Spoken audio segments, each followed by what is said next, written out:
Air India വിമാനാപകടം നടന്നിട്ട് ഇന്നേക്ക് കൃത്യം 1 മാസം പൂർത്തിയാവുകയാണ്. ഈ 1 മാസമായിട്ടും എന്താണ് അപകട കാരണം എന്നതിനെക്കുറിച്ചുള്ള അന്വേഷണത്തിലാണ് ലോകമെമ്പാടുമുള്ള മാധ്യമങ്ങൾ. ഇന്ത്യയുടെ ഏവിയേഷൻ വിദഗ്ധരും ഇന്ത്യ ഗവൺമെന്റ് നിയോഗിച്ച പ്രത്യേക വിദഗ്ധ സംഘവും ബ്രിട്ടനിലെയും അമേരിക്കയിലെയും ഏവിയേഷൻ അന്വേഷണ സംഘവുമൊക്കെ പരസ്പരം സഹകരിച്ചും ഭിന്നിച്ചുമൊക്കെ അന്വേഷണം നടത്തിയിട്ടും കൃത്യമായൊരു നിഗമനത്തിൽ എത്തിയിരുന്നില്ല ഇതുവരെ. ലോകമെമ്പാടുമുള്ളവർ ആഗ്രഹിക്കുന്ന ഒരു ചോദ്യത്തിനുള്ള ഉത്തരമാണ് 1 മാസമായി കിട്ടാത്തത്. എന്നാൽ അല്പസമയം മുമ്പ് ഞാൻ വായിച്ച അന്താരാഷ്ട്ര റിപ്പോർട്ടുകളിൽ പറയുന്നത് അപകട കാരണം കണ്ടെത്തിയെന്നാണ്. അപകടത്തെക്കുറിച്ചുള്ള അമേരിക്കൻ ഏവിയേഷൻ അതോറിറ്റിയുടെ അന്വേഷണം പൂർത്തിയായി. അന്വേഷണം അവർ അമേരിക്കൻ ഏവിയേഷൻ സംവിധാനങ്ങൾക്ക് കൈമാറിയിരിക്കുന്നു. ആ റിപ്പോർട്ടിലെ പ്രധാനപ്പെട്ട ഭാഗം എന്ന നിലയിൽ വാൾ സ്ട്രീറ്റ് ജേണൽ ഇന്നലെ അത് പ്രസിദ്ധീകരിച്ചു. അപകട കാരണമായി അമേരിക്കൻ അന്വേഷണ സംഘം കണ്ടെത്തിയിരിക്കുന്നത് 2 എഞ്ചിനിലേക്കും ഫ്യൂവൽ സപ്ലൈ ചെയ്യുന്ന, അതായത് ഈ വിമാന ഇന്ധനം,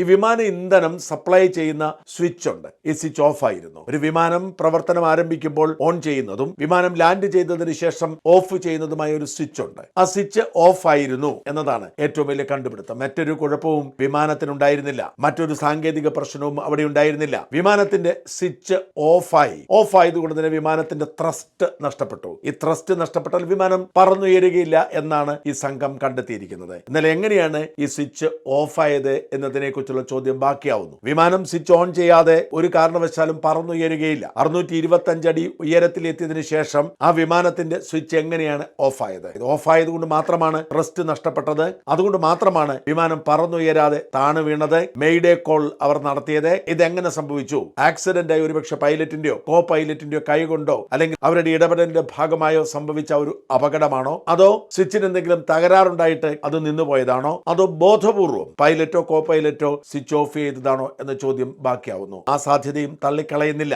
ഒരുപക്ഷെ ബോധപൂർവം അട്ടിമറി നടത്തുന്നതിന് വേണ്ടി, അപകടമുണ്ടാക്കുന്നതിന് വേണ്ടി സ്വിച്ച് ഓഫ് ചെയ്തത് ആവാനും വഴിയുണ്ട് എന്നാണ് കണ്ടെത്തൽ. എന്തായാലും സ്വിച്ച് ആണ് വില്ലനെന്നും സ്വിച്ച് ഓഫ് ആയ നിലയിലായിരുന്നു, അതുകൊണ്ടാണ് വിമാനത്തിലേക്ക് ഇന്ധന പ്രവാഹം ഉണ്ടാവാതിരുന്നത് എന്നുമാണ് ബ്ലാക്ക് ബോക്സ് പരിശോധിച്ചതിന് ശേഷം അമേരിക്കൻ വിദഗ്ധർ കണ്ടെത്തിയിരിക്കുന്നത്.